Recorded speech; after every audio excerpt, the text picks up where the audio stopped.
Voilà, donc soyez les bienvenus dans le nom de Jésus, ou soyons les bienvenus parce qu'en réalité, je suis assise là. Amen. Voilà, donc on continue notre thème, comment se réaliser en Christ.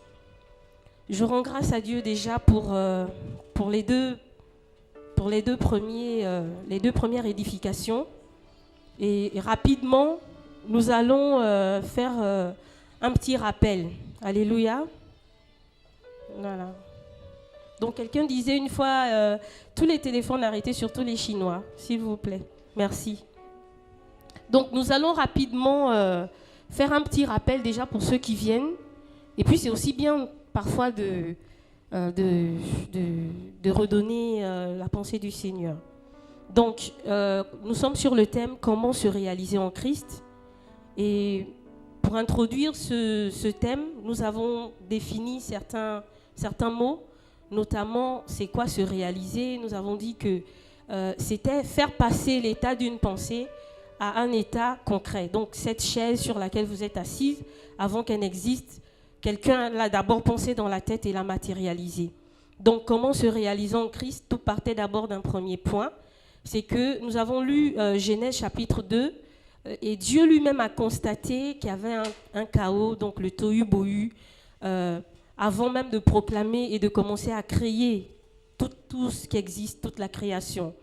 Et nous disions qu'il était important de faire un break d'abord dans sa vie, même lorsqu'on a déjà accepté le Seigneur, de s'arrêter un moment et de se dire quel est le tohu-bohu dans nos vies, en nous, dans tout ce qu'on entreprend, que ce soit toi qui es marié, que ce soit toi qui vas à l'école, qu'importe, ou toi qui entreprends, quel que soit le domaine d'activité, quel que soit le secteur, de s'arrêter et de faire un genre de bilan. À quel niveau on est? Est-ce qu'en réalité c'est un chaos? Est-ce que nous sommes véritablement dans la volonté de Dieu? Est-ce que nous avons accompli jusqu'à présent, si jamais le Seigneur nous reprenait? Parce qu'il y a le retour de Christ, mais il y a aussi le fait que même au sortir de ces moments, le Seigneur peut permettre que l'un d'entre nous quittons cette terre. Qu'est-ce qu'on va dire à Dieu? Est-ce que nous aurons réalisé ce pourquoi il nous a envoyés sur cette terre? Et il était donc très important de faire un break et de constater comme Dieu, lui qui est tout puissant, qui a un tohu-bohu, donc il n'y a pas de projet, il n'y a pas de direction. La terre était informe et vide. Tohu-bohu, c'est informe et vide. Ensuite, nous avons vu pourquoi il est important de se réaliser en Christ. Et donc, selon Matthieu 25, nous nous sommes rendus compte que Dieu a confié des talents à ses serviteurs, à des ouvriers. À l'un, il a donné 1 talent, à une autre personne, il a donné 2 talents, à une autre personne, il a donné 5 talents. On s'est rendu compte que ceux qui ont reçu plus de talents, donc 2 et 5 talents, ont rapporté exactement multiplié. Et celui qui n'a reçu qu'un seul talent a osé dire à Dieu, je te connaissais. Et nous avons ensemble vu que cette personne, cet ouvrier pensait connaître Dieu, mais en réalité, il ne le connaissait pas. Parce que Jésus après dit que mais si tu me connaissais, tu aurais su qu'il fallait aller donner. En ce moment, il utilise le terme argent. Mon bien. Plus haut, des versets plus haut, il parle de bien. Et plus bas, on parle d'argent. Il dit, tu aurais pu aller donner mon argent au banquier pour qu'il produise des intérêts que de me faire perdre du temps comme tu l'as fait. Et donc, nous avons vu que l'argent dont le Seigneur parlait, ce n'était pas une monnaie CFA, le rand ou le dollar ou l'euro. Mais il s'agissait de la monnaie du ciel selon Ésaïe 55 qui nous définit la monnaie de Dieu, l'argent de Dieu comme étant la foi. Dans Ésaïe 55, il dit « Venez acheter sans argent, venez boire, venez faire tout ce que vous voulez sans argent. » Vous êtes d'accord que lorsqu'on part acheter quelque chose, forcément il faut payer. Mais Dieu nous dit dans Ésaïe 55, vous pouvez acheter dont le surnaturel est sur la terre sans argent au moyen de la foi. C'est la foi qui est la monnaie du ciel. Donc nous avons vu cela et nous nous sommes rendus compte que cet ouvrier-là en réalité n'avait pas de foi. Il n'avait pas de foi certainement, il avait des justificatifs dont tout ce qu'il faisait pour ne pas produire ou rapporter au centuple le bien de Dieu. Ensuite, nous avons vu jeudi dernier pourquoi plusieurs personnes ont du mal à se réaliser. Si vous avez constaté, tout comme moi, que certainement il y a un tohu-bohu. Ensuite, la question, c'est de savoir pourquoi alors on n'arrive pas à se réaliser selon le Seigneur. Et nous nous sommes rendus compte qu'il y a des ennemis qui se sont levés dans nos vies pour nous empêcher de réaliser la mission de Dieu. Et le premier ennemi nous révèle non seulement en même temps pourquoi l'ennemi s'est levé, mais aussi comment l'ennemi agit, plus ou moins. Et donc, nous avons vu le premier ennemi, les lions, les ours et les néphilim. Très bien. Donc, les néphilim, nous avons traduit, c'est en hébreu, qui veut dire géant. Donc, nous avons étudié ensemble 1 Samuel, chapitre 17. Tout le chapitre, il est très long. Et nous nous sommes rendus compte que l'armée d'Israël, qui représente le peuple de Dieu de nos jours, était menacée par un néphilim et toute son armée aussi. Ce néphilim qui est Goliath. Goliath qui était un géant. Et géant en hébreu veut dire néphilim. Néphal en hébreu. Et puis avec la progression, le grec, le latin jusqu'au français, on nous parle de néphilim qui signifie géant. Mais il y avait une particularité, c'est que ce géant-là de l'époque était issu d'une race, un mélange entre les anges déchus et les hommes que Dieu a fait à son image selon sa ressemblance. Et on s'est rendu compte que le diable voulait anticiper les choses pour corrompre la race humaine, pour que Jésus ne vienne pas sauver l'homme qui avait été fait selon la nature de Dieu, c'est-à-dire à la ressemblance et à l'image de Dieu. Le néphilim, la particularité, c'est qu'à une partie rebelle en lui. Souvenez-vous, les anges déchus. Les anges déchus ont une partie rebelle en eux. Et donc, le fait de s'être associé à la race humaine, il y avait un mélange de la rébellion et de la nature humaine même que Dieu a mis en nous. Et je vous disais que ça n'engage que moi, mais je me demandais, en fait, pendant que je méditais, si Judas Iscariote qui a trahi Jésus, s'il n'avait pas la nature néphilim en lui. Parce qu'à la fin, on nous dit que Judas a pleuré avant de se suicider. Il a pleuré. Donc cette nature humaine que Dieu avait mis au commencement s'est vraiment manifestée, s'est révélée. Et pourtant, il a marché avec Jésus, il a écouté les enseignements de Jésus, il a même mangé avec Jésus. Souvenez-vous lorsqu'ils étaient à table et que Jésus a mis le morceau dans la bouche de Judas. Il dit, celui vers qui je vais mettre le morceau, c'est celui-là qui me trahira. Il a même mangé avec Jésus, mais malgré cela, il a quand même accompli le dessein qui s'était déjà fixé, c'est-à-dire de trahir Jésus, et à la fin, il s'est suicidé. Et nous avons dit que l'enjeu était vraiment de taille. Parce que ce néphilim de l'époque, aujourd'hui, représente le nouvel ordre mondial. Représente le règne de l'Antéchrist qu'il est en train de planter. Dans Apocalypse 13, versets 15 à 18, la Bible parle plus ou moins de comment les choses vont se passer dans les derniers temps. Il dit, et ils furent que tous, petits et grands, riches et pauvres, libres et esclaves, reçussent une marque sur leur main droite ou sur leur front, et que personne ne put acheter ni vendre sans avoir la marque ou le nom de la bête.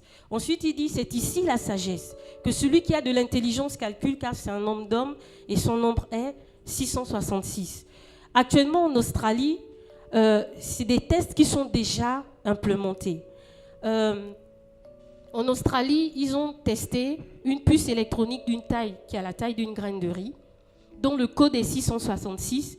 En fait, quand vous entendez parler aujourd'hui de passeport biométrie, la biométrie et tout le reste, le but du nouvel ordre mondial ou des Illuminati qui gouvernent, qui décident, quand vous voyez en France un président élu, je vous dis ne vous énervez pas, vous-même, quels que soient les votes que vous allez faire, ça a été décidé par un groupe qui gère ce monde. Et donc, le nouvel ordre mondial est en train de s'implanter. Je disais qu'en Australie, actuellement, cette puce électronique, le rôle, c'est quoi? C'est que plus besoin de passeport, plus besoin de carte bancaire, plus besoin de permis de conduire, tout ce qu'on utilise de nos jours, ok? Plus besoin de carte nationale d'identité. Il vous suffit de planter cette puce électronique sur votre main droite.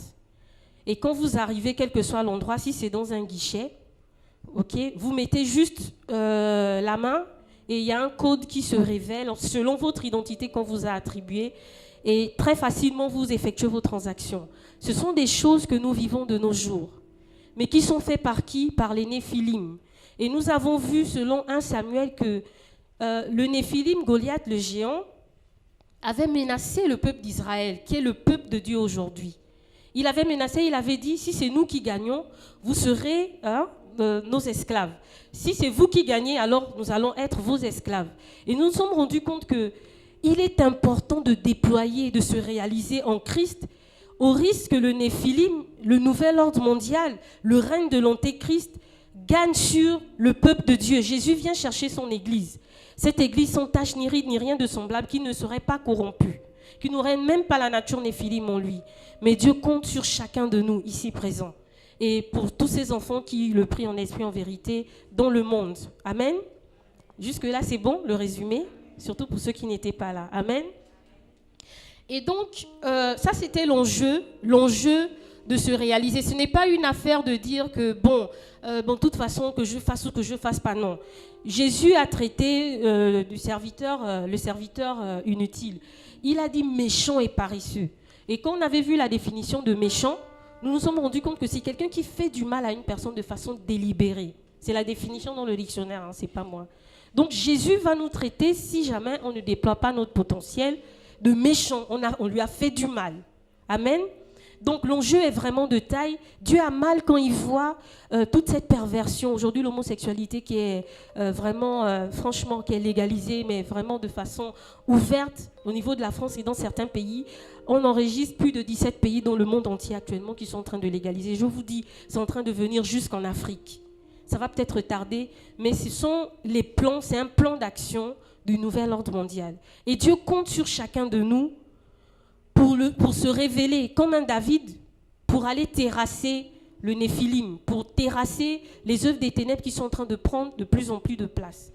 Par contre, nous nous sommes rendus compte que, comme nous parlons des ennemis de notre réalisation de soi, un des ennemis, c'était, comme on a dit, les lions, les ours et les Néphilim. Mais avant d'arriver aux Néphilim, il faut d'abord passer par une route, si je peux le dire, par un chemin, c'est-à-dire combattre d'abord les lions et les ours.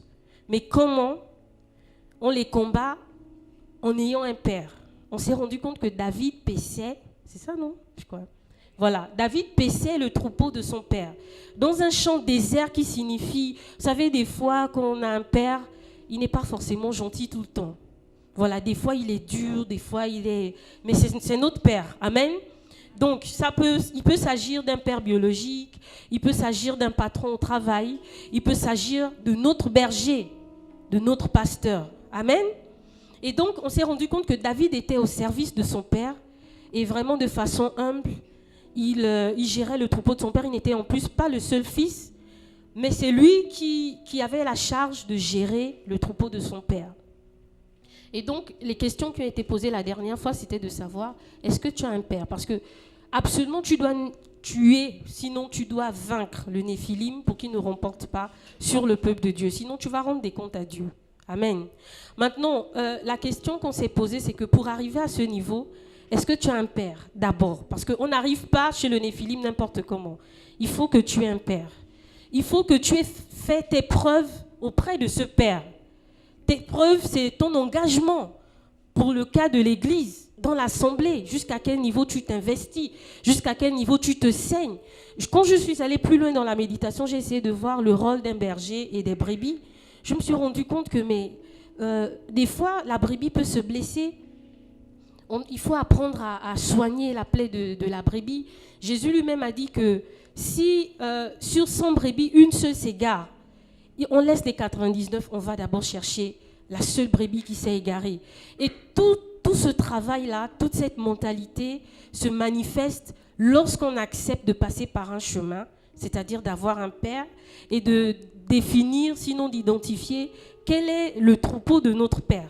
Quel est son troupeau? C'est-à-dire, quelle est son activité? Si c'est au travail, quelles sont les tâches qu'on te donne et comment, de façon loyale et intègre, tu rends les résultats. Si c'est au niveau de l'église, est-ce que ton pasteur est capable de dire, oui, lui, vraiment, livre, non mais franchement, même si Dieu décide qu'elle parte, vraiment, ça je vais refuser. C'est d'ailleurs le cas actuellement, mon cœur saigne, J'ai une de mes filles dont le Seigneur, j'ai appris qu'elle va partir, je ne vous cache pas, mon cœur saigne. Amen. Parce qu'elle a une importance pour moi. Par contre, il y a des personnes, leur présence est égale à leur absence dans ma vie. Sincèrement. C'est-à-dire que le jour où on ne se voit pas 2 ans, ça ne me dit rien. Le jour où on se voit, tant mieux. Amen. Donc, est-ce qu'aujourd'hui, ton père est capable de dire, oui, franchement, ce fils, Seigneur, c'est une perle pour moi. Il faut que, comme David, ton père arrive à t'honorer, à reconnaître le service que tu rends à son troupeau. Amen. Donc, qui est ton père? Quel est son troupeau? Quel est son champ? Alléluia. Donc, on s'est rendu compte qu'il fallait d'abord combattre les ours et les lions avant d'aller combattre le Néphilim. Les ours et les lions, c'est toutes sortes d'obstacles. Pendant que vous travaillez, il y aura la frustration, il y aura le mépris, il y aura le découragement, il y aura toutes sortes d'obstacles, il y aura toutes sortes de difficultés. Mais au-delà de ça, il faut combattre les ours et les lions. Amen. Ok, donc le deuxième ennemi que j'ai survolé la dernière fois, j'ai appelé ça la peur d'arracher. Amen.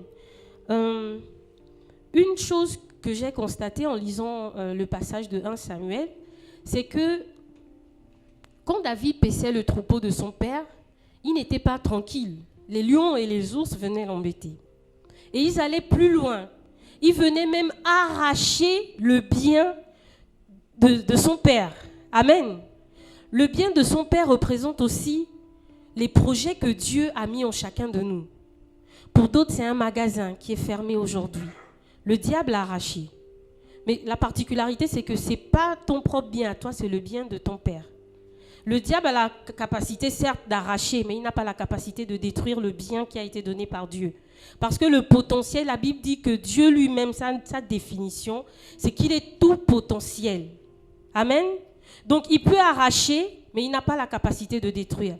Et dans Jérémie 1, versets 1 à 10, il dit qu'il nous a établis afin d'arracher, d'abattre. Amen.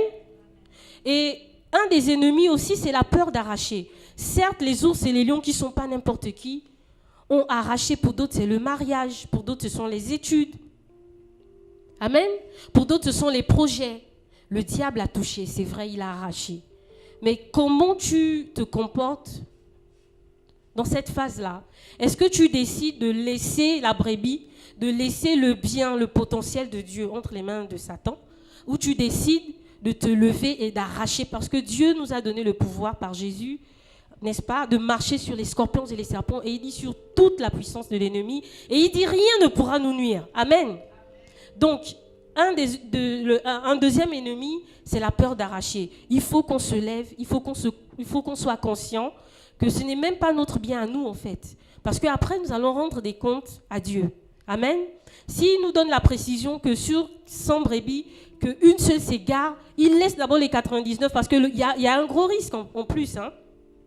Laisser les 99, mais il y a plein de loups et plein de lions, ils peuvent encore venir récupérer. Amen. Mais il dit, vous savez, j'ai fait banque assurance, et en assurance, on étudie les lois de la probabilité. Franchement, j'ai envie de dire 99,99% que pendant que tu te concentres sur un autre objectif, aller chercher une seule brebis, les lions et les ours viennent attaquer, n'est-ce pas? Mais Dieu nous demande de prendre le risque, de laisser le confort, de laisser notre assurance, de laisser tout ce qui constitue les brebis et d'aller récupérer ce potentiel, ce bien dont il a vraiment à cœur. Amen. Le lundi passé, ce lundi, nous avons assisté à une formation sur le leadership avec un coach certifié. Mais franchement, pour ceux qui n'étaient pas là, c'est dommage. C'était vraiment waouh, quoi. Et j'en parle parce que il y a une chose qu'il a dit, le coach, avant que j'introduise le troisième ennemi. Il y a une chose qu'il a dit. En fait, il a pris un exemple, il a projeté un court-métrage, je ne sais pas comment dire. Et là-dedans, il s'agissait en fait, c'est Matrice, c'est ça? C'est comme ça on dit Matrice, voilà. Et donc, il s'agissait d'un serviteur et son maître, si je peux le dire. Un serviteur et son maître qui devait aller sauver les habitants qui avaient été, je paraphrase, qui avaient été tenus captifs dans un monde virtuel. Mais avant d'aller là-bas, tout comme avant d'aller tuer Goliath, il fallait d'abord s'entraîner. Et au moment où il s'entraîne, il y a une phrase, il y a une chose qu'il a dit, le coach, qui m'a beaucoup touchée, qu'il a pris du maître qui était en train d'entraîner son serviteur. Le maître lui a dit, ton problème, c'est vrai, tu fais plein d'exploits. Tu montes, tu descends. On voyait le maître qui montait, qui défiait même la loi de la gravité, qui montait dans les airs comme ça. Et il a dit, beaucoup de chrétiens, principalement, le font. Si c'est les jeûnes, tu es le plus grand jeûneur de la planète. Si c'est la prière, tu es le plus grand prieur ou la plus grande prieuse du monde, de la planète. Si c'est venir à l'église, bon, même si de temps en temps tu sèches, mais quand même tu es là. Okay? Si c'est méditer la parole de Dieu, oui, tu le fais. Les exploits, les kourabashi, vraiment ça, on sait qu'il n'y a pas meilleur parler en langue que le parler en langue du frère. Amen. Mais finalement, quand on regarde ta vie, elle est dans un cheval de bois. Et il expliquait, il nous a montré l'image du cheval de bois. C'est un cheval, en fait, c'est un jouet des enfants où il fait comme s'il pédalait ou comme si, voilà, il avançait. Mais au fond, il est toujours sur place. Ta vie ne décolle pas.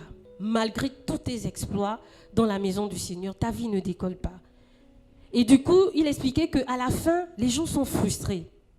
Frustrés contre Dieu. Seigneur, tu m'as abandonné, tu ne m'aimes pas. Oui, quand c'est la vie de l'autre, voilà. Dès que tu apprends que l'autre a un, elle est partie en France, il est parti en France. Voilà, tout de suite, la colère monte. Pire encore, quand tu vois l'autre évoluer. Voilà. Et puis, il disait que dans l'une de ses formations, quelqu'un a dit non, coach, ça, c'est même plus la colère, c'est de la sorcellerie. La personne devient sorcier.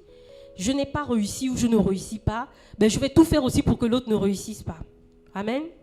Et en fait, il a dit que le problème, ce que le maître a dit dans le film, dans Matrix, il disait à son élève que la technique, tu l'as. Prier, jeûner, lire la Bible, tout ça, tu connais, c'est vrai, tu fais. Mais il te manque quelque chose. C'est que tu ne maîtrises pas, tu ne sais pas de quel environnement il s'agit, et surtout, tu ne connais pas ses lois. Amen. Et le problème, en fait, de nous, enfants de Dieu, avant d'aller vers le Néphilim, c'est que nous voulons foncer, selon nous, sans connaître l'environnement de Dieu, sans connaître ses lois. C'est clair que nous allons toujours être sur le cheval de bois, sans avancer, sans atteindre nos objectifs. Amen. Et c'est pourquoi nous sommes là aujourd'hui de Victoire, pour entendre ce qui va faire de nous des personnes qui ne sont plus sur le cheval de bois, mais sur le vrai cheval. La Bible dit que Jésus lui-même est monté, n'est-ce pas? On a cette image dans l'Apocalypse où il était sur un grand cheval blanc. Alléluia. Alléluia. Ce cheval, la Bible ne nous dit pas qu'il était statique. Ah non, c'est un cheval de combat. Alléluia. Et ce soir, vraiment, j'aimerais nous interpeller. Il ne s'agit pas de venir à l'église, de faire un club où, ben voilà, on vient, le pasteur a prêché, la personne qui est venue a donné tous les messages qu'il faut, on rentre chez soi et puis on demeure les mêmes. Il s'agit de connaître et de comprendre c'est quoi l'environnement de Dieu. L'environnement de Dieu, c'est déjà ce qui est en train de se passer. La Bible dit dans Actes chapitre 2 que les apôtres croissaient dans l'enseignement des apôtres, la communion fraternelle et la fraction du pain. C'est ça l'environnement de Dieu. L'environnement de Dieu, c'est sa parole. Lorsque on la lit, on la médite avec un esprit, pas en se disant, bon, je lis la parole de Dieu, mais vraiment avec un esprit bien disposé et se dire, il y a la loi de Dieu là-dedans, il faut que je la connaisse, il faut que je la mette en pratique. Forcément, nous allons aller un peu plus loin. Amen. Et donc, ce soir, nous allons aborder le troisième ennemi. Le troisième ennemi, je l'ai appelé Eliab. Est-ce qu'on peut dire avec moi Eliab? Voilà. J'ai une nouvelle aussi. Nous avons un invité ce soir. Mon mari ne le sait peut-être pas. Oui, nous avons un invité qui va compléter le message qui est donné aujourd'hui. Vous allez le découvrir à la fin. Donc, le troisième ennemi, c'est Eliab. Est-ce qu'on peut encore dire Eliab? Ah, Eliab, vraiment, Seigneur. Lisons 1 Samuel 17, 28. Donc, je vais juste rappeler le contexte avant qu'on ne lise. Donc, comme je le disais précédemment, David paissait le troupeau de son père. Pendant ce temps, le peuple d'Israël était menacé par les Philistins et leur géant Goliath. Et donc, pendant 40 jours, le peuple d'Israël essayait à chaque fois de s'approcher. Il y a un creux, voilà, une vallée qui les séparait en fait. Mais à chaque fois que le peuple d'Israël, eux qui avaient déjà remporté des grandes batailles, de grandes victoires, à chaque fois qu'ils venaient, franchement, la taille de Goliath les effrayait à un tel point qu'ils faisaient à chaque fois, marche arrière, marche arrière, marche arrière. Et un jour, Isaïe, le père de David,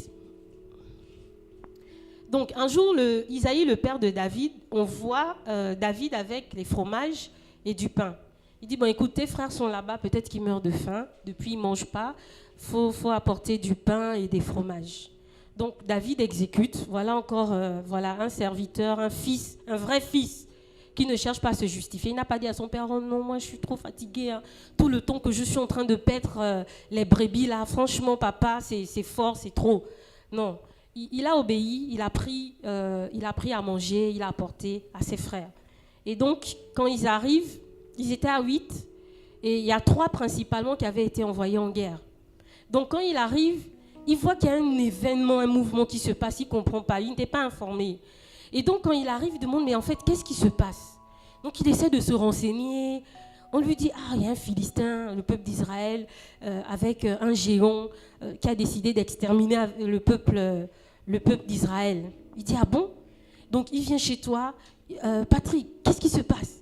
Non, mais le Goliath a décidé d'en finir avec nous. Ok. Il s'approche tranquillement de son frère. Nous allons lire ensemble. Donc 1 Samuel 17, 28. Eliab, son frère aîné, qu'il avait entendu parler à ces hommes, fut enflammé de colère. Donc, je précise que... Oula, ma batterie est faible. Bon, ça va aller en tout cas. Donc, je précise que quand David s'est approché de ses frères, donc notamment d'Eliab, l'un des aînés, il a encore posé la question de savoir, mais qu'est-ce qui se passe? Juste pour avoir posé cette question, mais Eliab, son frère, s'est enflammé à un point. Il dit, mais toi là, vraiment, qu'est-ce que tu fais d'abord là? Donc nous allons le lire ensemble. 1 Samuel 17, 28. Eliab, son frère aîné, qu'il avait entendu parler à ses hommes, fut enflammé de colère contre David. Et il dit, pourquoi es-tu descendu? Et à qui as-tu laissé ce peu de brebis dans le désert? Je connais ton orgueil et la malice de ton cœur. C'est pour voir la bataille que tu es descendu. Alléluia. Mais franchement, David, quand vous allez lire la suite, il dit, mais sérieux, qu'est-ce que j'ai fait? Juste pour avoir posé la question. Alléluia. Amen. Et ce soir, en fait, j'aimerais vous révéler qu'il y a des Eliab dans nos vies, dans plusieurs domaines. Je me rappelle en 2008, lorsque mon époux et moi avons décidé de vivre au Gabon. Donc on crée une agence conseil en communication, stratégie digitale. Et là, vous savez, parfois, il ne faut pas faire comme Joseph, hein, aller tout de suite raconter ton rêve. Amen. Parce que quand vous allez lire, David, quand il arrive devant Eliab et tous ceux à qui il posait la question, il dit non, mais ne vous inquiétez pas, je finis comme des Ivoiriens, il dit je finis avec lui ce soir. Je finis avec lui, ne vous inquiétez pas, je finis avec lui ce soir. Et donc tout ça, ça énervait Eliab. Il dit, mais toi-même qui t'as appelé ici, qui t'a dit de venir, au lieu d'aller garder les brebis, toi, quand on te regarde, ton apparence, tout pour toi, là, tu es fait pour garder les brebis. Tu n'es pas dans notre niveau. Nous, c'est l'armée d'Israël. Ce sont des généraux, c'est la haute classe, quoi. Toi, tu as l'odeur des brebis. Non, non, non, non, tu ne ressembles pas à ceux qui doivent aller combattre Goliath. Et David a fait quelque chose.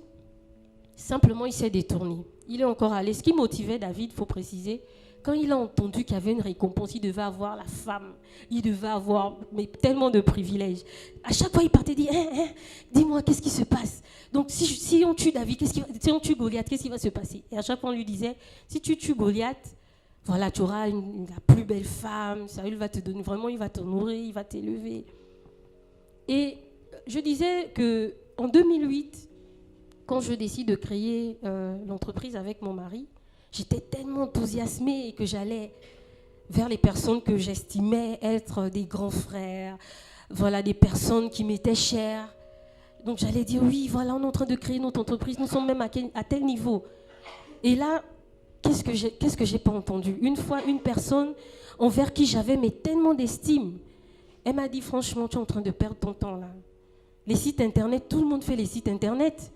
Mais concentre-toi sur ton diplôme, tu reviens de Dakar, cherche le travail au lieu de perdre ton temps à gérer, à faire les sites internet. Quel site internet? Mais un tel mépris, je vous assure, j'avais eu mal à un point, mais j'avoue, hein, j'ai fait comme David. La preuve, c'est que plus de 10 ans après, c'est cette entreprise qui nous nourrit, c'est cette entreprise, voilà, qui a fait que quand on accouche nos enfants, on y prend soin. Amen. Et j'aimerais dire que l'un des ennemis aussi de notre réalisation de soi, rappelez-vous, on parle des ennemis parce que tant qu'on ne les affronte pas, David a d'abord affronté les ours et les lions. Ensuite, il affronte Eliab avant d'aller attaquer le Néphilim, donc le géant Goliath. Amen.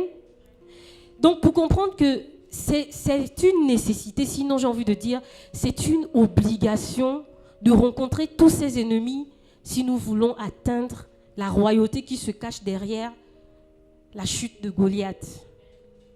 Et Eliab, moi j'en ai eu beaucoup. Hein. J'ai eu cet exemple à chaque fois que j'essayais. Et puis vous savez, je suis très dynamique quand il faut bouger. Donc je passais beaucoup à la télé. Quand j'étais sortie dans le journal Amina, le magazine plutôt, j'étais très contente d'aller présenter. Puis quand je présentais, je sentais le mépris, quoi. Mais cette fille-là, vraiment, mais c'est une rêveuse, quoi. C'est-à-dire, des fois, il y a des gens, même quand il ne veut pas parler, il ne veut pas te le dire ouvertement, tu sens, quand tu dis, ah, mais regarde, je suis sortie dans le magazine Amina, qui est dans toute l'Afrique. Ah, d'accord, ok, c'est bien. Amen. Et la question que j'ai envie de te poser, qui est ton Eliab? J'avais un autre Eliab qui va certainement être marrant pour vous. C'est que durant mon enfance, j'avais un complexe. J'étais convaincue que j'avais de gros mollets. Donc du coup, je ne portais que de longues jupes. En tout cas, personne ne pouvait voir mes mollets. Le pire, hein, même ma propre mère qui m'a mis au monde.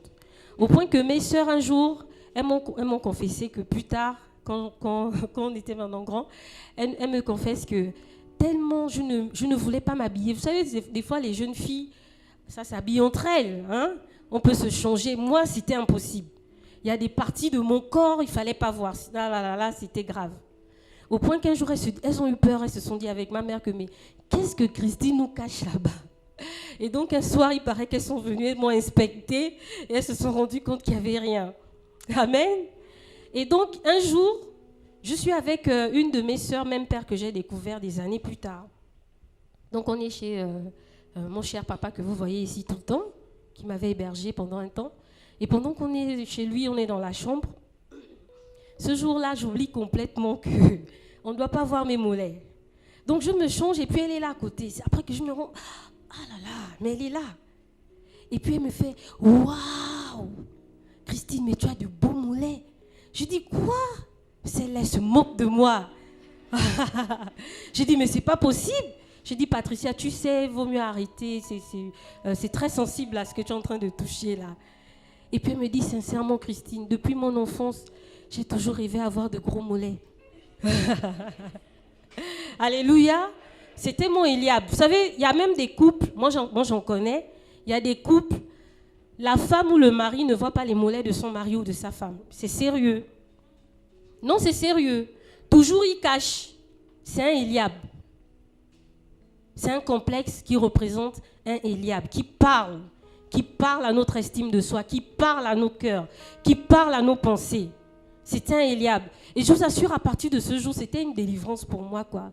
Quand elle a insisté, elle me dit, mais tu sais, et puis elle m'a dit, je ne sais pas si c'est vrai, mais elle me dit, tu sais, chez les miennes à Port-Gentil, hein, là-bas, les femmes, elles ont souvent des petits mollets. Et donc, Parfois, quand les grandes dames là se retrouvent, elles aiment bien inspecter les gros mollets. Il faut avoir les gros mollets pour avoir de l'autorité, de machin. Et je me suis dit, mais attends, donc, waouh! Mais je me suis privée pour rien depuis toutes ces années. Alléluia. Amen. Et j'ai une question à te poser. Qui est ton Eliab? Eliab avait dit à David, mais toi là, tu es un vaurien. Amen. Il y a forcément un Eliab qui parle à ta vie. Dans tous les domaines, que ce soit dans ton corps. Il y a des personnes qui ne s'aiment, mais carrément pas. Il y a des personnes qui sont mais complexées de chez complexées, comme on dit à Kingele et à Nzayon. Complexées de chez complexées. Elles ne s'aiment, mais vraiment pas. Qui est ton Eliab? Parce que si David ne savait pas qui il était, après avoir bien sûr combattu l'ours, les ours et les lions, quand Eliab a commencé à lui parler, mais tranquillement, il aurait croisé les bras, il serait reparti. Oh oui, c'est vrai, je ne suis qu'un vaurien. J'ai l'odeur des brebis sur moi. Mais ce combat, ce sont les brebis, ce sont les lions, les ours. Amen. Amen. C'est pourquoi c'est important de connaître, de savoir qui sont les différents Eliab de nos vies. Parce que si on ne sait pas qui on est, je vous assure, le monde va nous définir. Les autres vont nous définir. Et vous savez ce qui est plus grave? C'est que ce sont des personnes qui nous sont généralement chères, qui détruisent notre confiance en nous, qui nous découragent, qui nous démotivent. C'est pourquoi c'est important. C'est un détail qu'on ne peut pas bypasser si on veut absolument toucher et tuer Goliath. Et rappelez-vous, l'enjeu est de taille. Absolument, si Goliath n'est pas terrassé, Jésus ne viendra chercher aucune église. Et notre sentence sera plus forte parce qu'il compte sur nous. Alléluia. Il faut avoir, j'ai envie de dire, le big caractère pour la victoire sur le big Néphilim et remporter la couronne. Alléluia. J'ai encore compris que notre niveau d'accès à la puissance, à l'onction royale, demandera que nous fournissons aussi un big caractère. Je peux reprendre. Notre niveau, c'est-à-dire que tu aspires à quoi? Tu veux voir la gloire de Dieu dans ta vie. En tout cas, c'est le cas pour moi. Mais ça nécessite que tu décèles qui est Eliab pour toi. Amen. Ça nécessite que tu décèles qui est Eliab pour toi, afin de manifester le caractère qui va te faire accéder à la royauté en tuant Goliath. Ce ne sont pas des frustrés qui peuvent aller combattre Goliath. Vous allez comprendre jeudi prochain, quand nous allons attaquer le combat spirituel de David et de Goliath. Si toi tu es la personne qu'on ne touche mais jamais. Non, mais aujourd'hui, là, on met la chrétienté de côté. Non, moi, non, Dieu lui-même ici, hein, Dieu nous a fait comme ça. Non, moi, en tout cas, Eliab, quoi, tu veux me juger? Tu me connais? Et vous savez, j'ai aimé l'humilité de David. Hein. Quand Eliab l'a méprisé, il n'a même pas, en tout cas, si c'était moi, j'avoue, hein, je peux vous confesser quelque chose. Hein. Si c'était moi, j'allais me justifier. Hein. Mais Eliab, franchement, tu étais là quand je tuais les ours et les lions. Toi, tu es capable de tuer un ours et un lion? Alléluia. Mais bizarrement, David, non, il a juste dit, oh, mais qu'est-ce que j'ai fait? Bon, d'accord, reste. Et il est parti ailleurs demander encore, dites-moi, qu'est-ce qu'on va donner à celui qui va tuer le géant Goliath? Alléluia. Il nous faut un caractère. Les personnes frustrées ne peuvent pas aller combattre Goliath. Parce qu'il s'agit d'un combat spirituel. La preuve, c'est que quand Saül a accepté, il a écouté David. Il a dit, ok mon petit, c'est vrai, tu dis tu peux bomber. Quand même, écoute, porte l'armure physique. David a essayé, mais il s'est rendu compte qu'il ne pouvait même pas marcher. Toutes les conceptions humaines ne peuvent pas terrasser les Goliaths de nos vies, où se cache derrière la royauté. C'est pourquoi il est important de développer le big caractère, le grand caractère. Se surpasser nos émotions, surpasser. Si habituellement tu étais le genre qu'on ne piquait pas, demande même qu'on te mette le couteau. Amen. À partir d'aujourd'hui, je vous fais un défi. Hein. Quand vous sortez de là, allez dire aux gens, provoque-moi. Alléluia. Gifle-moi. Jésus a dit, on te gifle à la main gauche, tu donnes la... Alléluia, est-ce qu'on peut acclamer le Seigneur? Amen. Parce que si nous ne le faisons pas, je vous assure, c'est un chemin obligatoire. Et tout ce qui est écrit dans la Bible a été fait pour nous instruire, a été fait pour nous conduire. Souvenez-vous, je vous ai dit que le maître a dit à son élève, si tu ne maîtrises pas l'environnement et les lois, tu ne peux pas accéder à la victoire. Amen. Il nous faut connaître l'environnement et les lois de Dieu. Et dans son environnement, il y a des principes qu'il a établis. Il y a des principes immuables. Vous savez ce qui est plus désolant, c'est que les non-chrétiens, puisque le diable est un copieur, les non-chrétiens copient. Ils ont compris. Dans les sectes pernicieuses, il m'est arrivé d'échanger avec des francs-maçons. Mais quand vous parlez avec eux, ce sont des principes. Tout ce qu'on vous enseigne ici à l'église, c'est ce qu'on les enseigne aussi. Sauf qu'ils ont une particularité, ils mettent en pratique.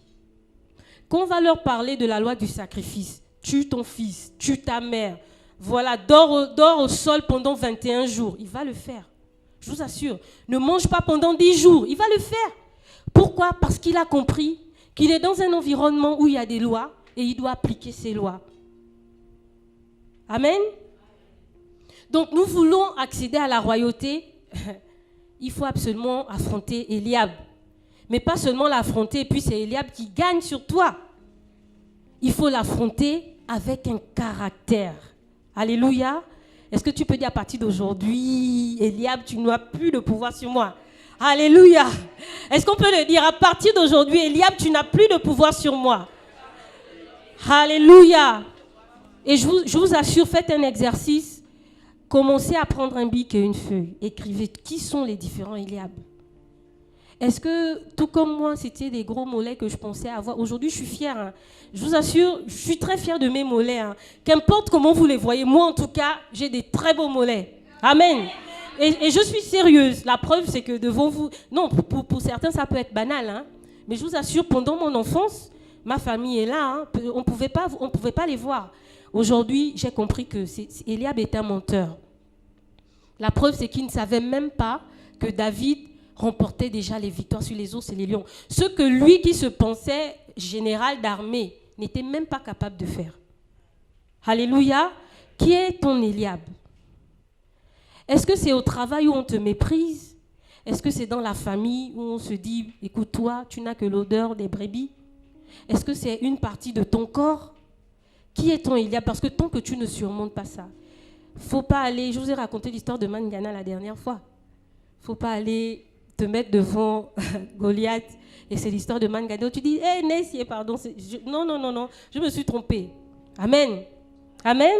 Si on veut terrasser Goliath, il nous faut absolument nous détourner, sinon détecter d'abord qui est Eliab, mais aussi avoir le caractère qui va l'humilier, mais pas en allant répondre mot par mot, mais en ayant le caractère, le fruit de l'esprit, la maîtrise de soi, la patience, la tempérance, le pardon, l'amour, le fruit de l'esprit qui va faire que nous soyons préparés à aller affronter Goliath qui se trouve dans une bataille spirituelle. Alléluia. J'aimerais dire à quelqu'un, j'ai une citation. Tu n'as pas le pouvoir de décider des événements qui t'arrivent, mais tu as le pouvoir de décider ce qu'ils feront de toi. Amen. On ne peut pas empêcher Eliab. Si tu es né, excusez-moi, court, mince, gros, avec un gros nez, des longues jambes, voilà, noir ou clair, je ne sais pas s'il y a des clairs qui se plaignent d'être clairs, mais peu importe, tu ne peux pas décider. S'il y a des personnes qui te méprisent, tu n'as aucun pouvoir de les empêcher de te mépriser. S'il y a des personnes qui te rejettent, tu n'as aucun pouvoir. Mais par contre, par le nom de Jésus, tu as reçu le pouvoir de dominer sur toutes ces humiliations, tous ces rejets. Alléluia.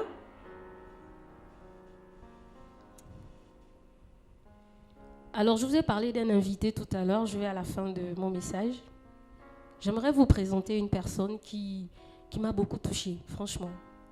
Quand j'ai vu cette personne, je me suis dit, waouh, Et je suis sûre que au sortir de là, il y a des personnes qui auront des larmes aux yeux.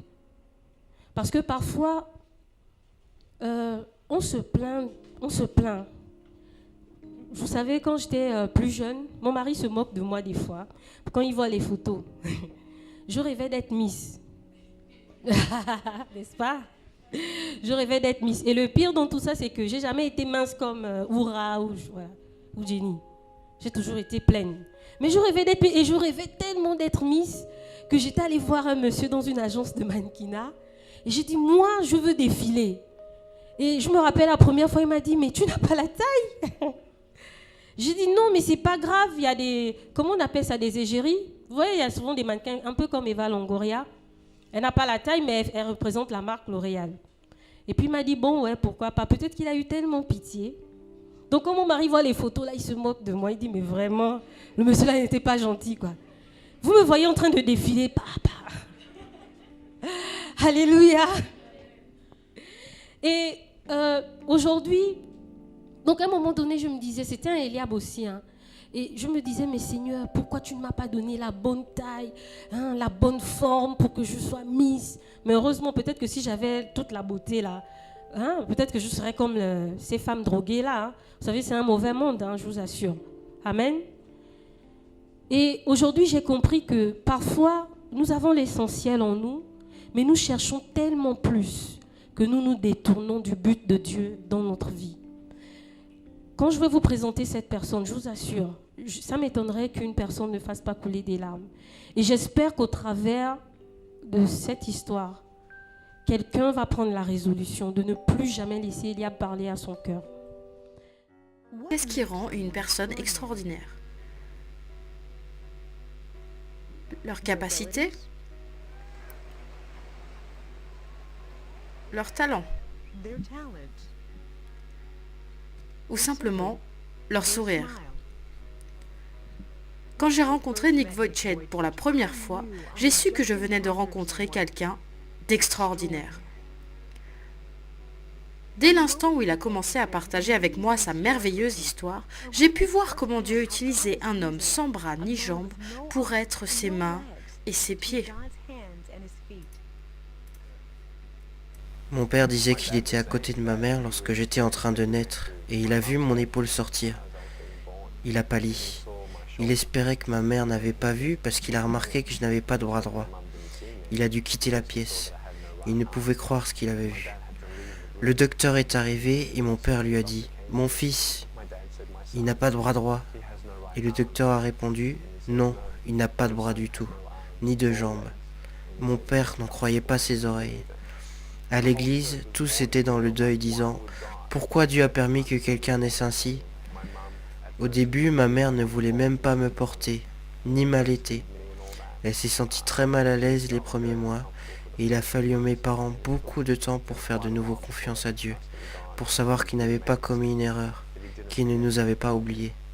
Les parents de Nick ont remis leur peur et leur déception face aux incapacités de leur fils entre les mains du Seigneur. Ils ont décidé de faire confiance à Dieu et de croire qu'il avait un avenir et une espérance, que Dieu avait un plan pour lui.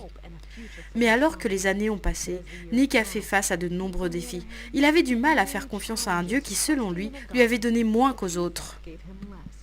J'ai défié Dieu en disant « Dieu, je sais que je suis pécheur et que je n'aurai probablement jamais la paix si je ne t'invite pas dans mon cœur.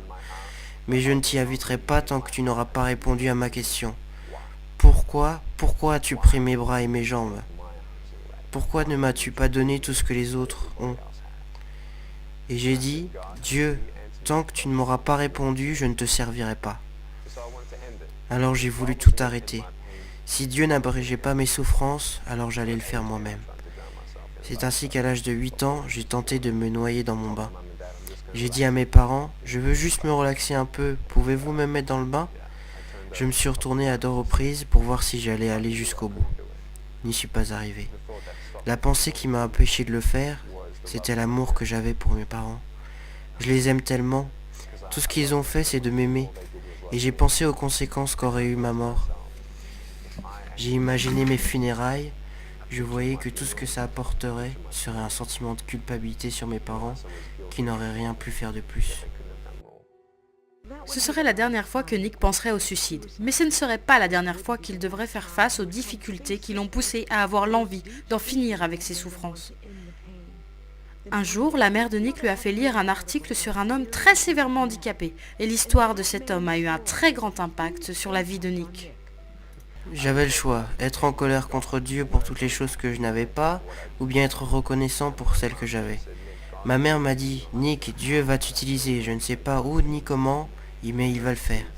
Et ces graines ont commencé à germer dans mon cœur. C'est là que j'ai compris que ça ne servait à rien d'être complet de l'extérieur quand on était brisé de l'intérieur. Et j'ai découvert que Dieu pouvait guérir sans changer les circonstances. J'ai donné ma vie à Jésus en lisant Jean 9 quand j'avais 15 ans. C'est l'histoire d'un homme qui arrive dans un village, il était aveugle de naissance. Jésus l'a vu et les gens disaient, « Pourquoi cet homme est-il né ainsi ?»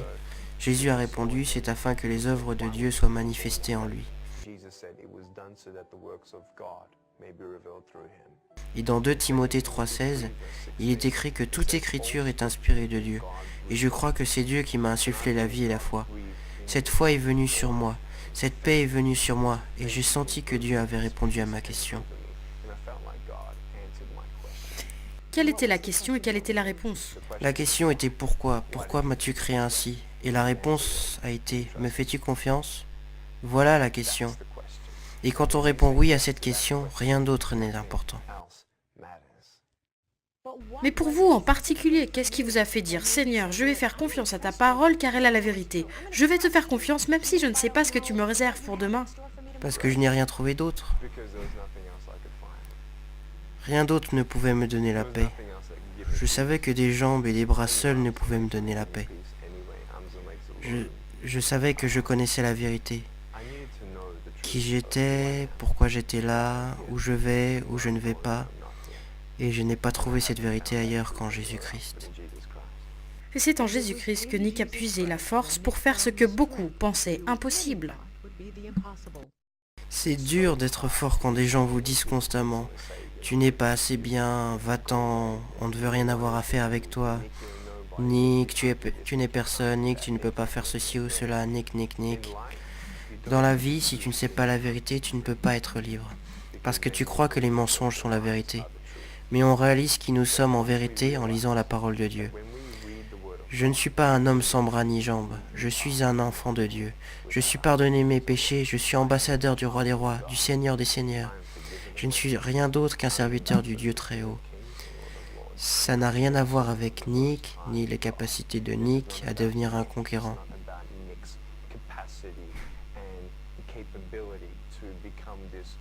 Je ne suis rien. Mais Dieu, en revanche, vit en moi, et maintenant je vis dans sa force. Tout ce que Jésus conquit, je le conquis aussi. Je crois que si Dieu ne vous donne pas un miracle, vous êtes le miracle pour le salut d'autres personnes. Et je remercie Dieu de ne pas avoir répondu à ma prière, quand je le suppliais à l'âge de 8 ans, de me donner des bras et des jambes. Parce que, devinez quoi ? Du fait que je n'ai ni bras ni jambes, Dieu m'utilise partout dans le monde. Et ces 6 ou 7 dernières années, nous avons vu approximativement 200 000 âmes se tourner vers Jésus-Christ pour la première fois. Nick, préférerais-tu avoir des bras et des jambes ici sur Terre ? Non, c'est selon la volonté de Dieu. Parce que je préfère ne pas avoir temporairement de bras et de jambes ici sur Terre et pouvoir gagner quelqu'un pour Jésus-Christ et passer l'éternité avec eux. Ces 10 dernières années, Nick a partagé son histoire dans 24 pays et a atteint plus de 3 millions de personnes. Qu'il parle dans un stade bondé de monde ou à une personne en particulier, son cœur derrière le message est le même. Dieu vous aime. Il n'a pas oublié votre souffrance. Il n'a pas oublié votre famille. Et peut-être qu'en regardant cette interview, vous avez comparé votre souffrance à la mienne. Mais l'espoir n'est pas dans le fait de savoir que, selon votre opinion, quelqu'un est plus malheureux que vous. L'espoir n'est pas là, mais l'espoir est dans le nom de Dieu, le nom du Seigneur Jésus-Christ. L'espoir est de comparer votre souffrance à l'amour incommensurable et la grâce infinie de Dieu. Ésaïe 40, 31 dit « Ceux qui s'attendent à l'Éternel renouvelleront leurs forces. Ils s'élèveront avec des ailes comme des aigles. » Je n'avais pas besoin que mes circonstances changent. Je n'avais pas besoin de bras et de jambes. J'ai besoin des ailes du Saint-Esprit et je vole, parce que je sais que Jésus me tient debout. N'abandonnez pas Dieu, car lui ne vous abandonnera jamais. Amen. Est-ce qu'on peut acclamer le Seigneur? Alléluia. Voilà. Il écrit avec sa bouche. Il a aussi un petit bout d'aile de pied. Lui-même, il se moque de ça des fois. Il arrive aussi à écrire avec, et je vous assure, de façon extraordinaire, il fait de l'informatique, il saisit le clavier avec le petit bout de pied qu'il a. Alléluia. Je pense qu'on peut s'arrêter là. Est-ce qu'on peut vous voyez un peu? Amen. Amen. Certainement, c'est le Eliab qu'il fallait qu'il affronte pour déployer le... Là, il est en prison, donc là, il est dans les prisons. On peut arrêter, je pense. Est-ce qu'on peut acclamer le Seigneur?